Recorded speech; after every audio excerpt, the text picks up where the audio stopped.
Welcome back. I'm back. You're back. Hey, we back. Welcome everyone to this episode on the Ultimate Sports TV, guys. The most exciting time of the NBA season is here right now, guys. The NBA playoffs have arrived, and you know, I gotta insert my first round predictions. In this video, I'll be inserting my picks for the Eastern Conference, and in the next one, I'll do the Western Conference, guys. But before I get into inserting these picks for the Eastern Conference in the first round series, guys, please make sure you go ahead and subscribe to the Ultimate Sports TV and do me and yourself a favor, because if you are not subscribed, you are missing out on so much, people, because this is the hot spot. Get lots and lots of hot from the Ultimate Sports TV spot with NBA and NFL content. So go ahead, hit that subscribe button, and join the TUSTV squad. Then when you're done with that, please like this video for me, share this video and YouTube channel, then comment down below your first round Eastern Conference predictions for the series down in the comment section below. But now let's get to my first round picks and predictions for the Eastern Conference right now. People, let's hop into it.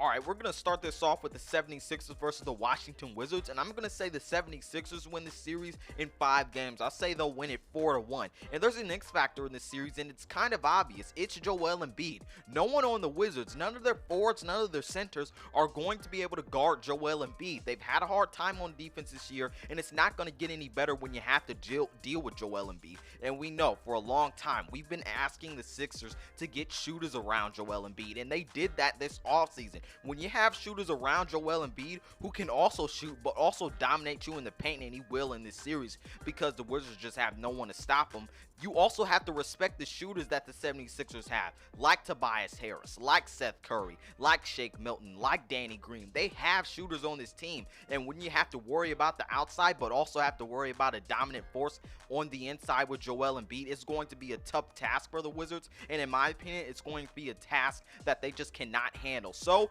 Joel Embiid is really going to put on a show this whole series, and he's going to dominate it and shift it the Sixers' way. But let's not forget the other players that the Sixers have. Tobias Harris has been on his best game in a while. He's been on his best game ever since the season started. He's been great.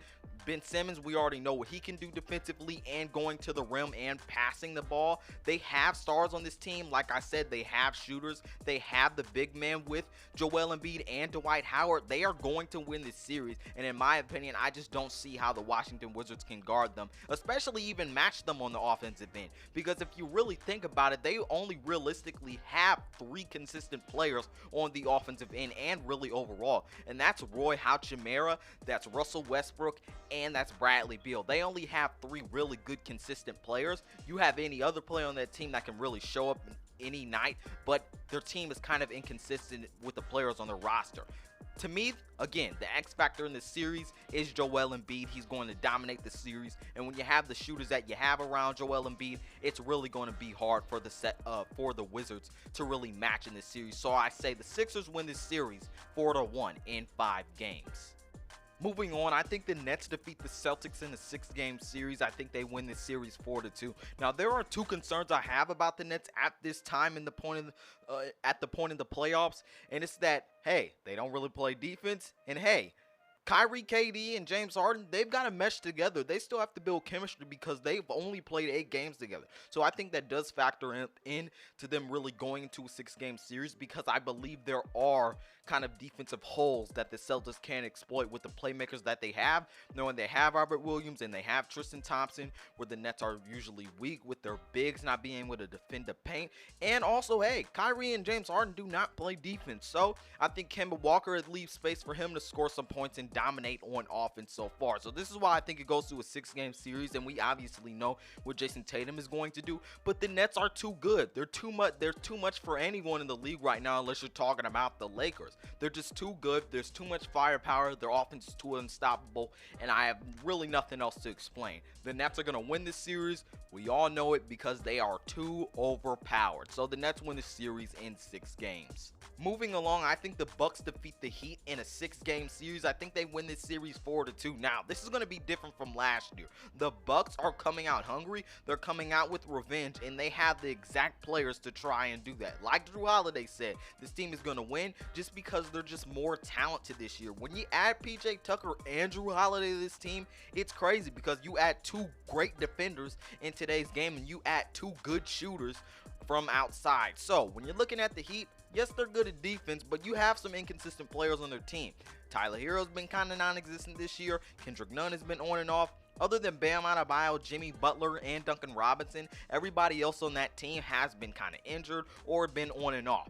The Bucks have the defense to make sure it stays that way, and when you're Giannis, and the problem last year versus the Heat last year was really running into a brick wall in the paint, but when you wanted to pass it to try and get more points, there was no one other than Chris Middleton there to really help you out. So now when you get Jrue Holiday, you can space the floor with your shooters, and you can really have the Heat really respect your shooters and not just go all out on trying to defend Giannis. The Bucks are better suited this year to defeat the Miami Heat in what they do best on defense, and that's what I like about this team. They're great on offense, they're great on defense, and they have that star power. I think the Bucks are going to be scary in the playoffs this year, and they get their revenge versus the Miami Heat. I do like Jimmy Butler in this series. I do like Bam Adebayo in this series. I just love the Bucks roster on both ends of the floor, guys. So I think the Bucks win this series in 6 games. I think it's a 4-2 series. Bucks move on to the second round.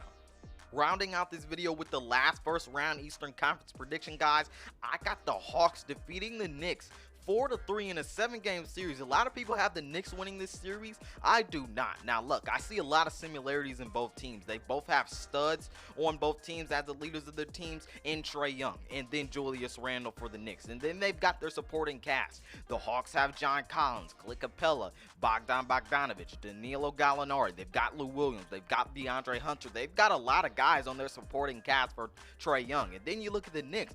They've got RJ Barrett. They've got Derrick Rose. They've got Emmanuel Quickly. They've got a lot of other guys on their lineup to round out their rotation. But these teams are similar. They both play good defense. They both got good coaches. They both have good depth. But the thing I think that puts the Hawks over the hump in this series, and the thing I would think would put any team over the hump in this series, is the offensive end. The Hawks are one of the best offensive teams in the league, and in my opinion, they're a better offensive team and more explosive offensive team than the Knicks. So I think that puts them over the hump, just knowing the offensive playmakers they have and knowing, hey, they could easily match them on defense. While I do think the Knicks are slightly better, the Hawks are good in defense in my opinion, and both of these teams have good coaches. I like the Hawks roster better by a slight bit. I do like their offense better though, and I think that's what puts any team in this series over the hump, because both defenses are going to be so good in this series because of the size that they have and because of the personnel that they have. So I'm going to say the Hawks win over the Knicks in a shocker in this series in 7 games.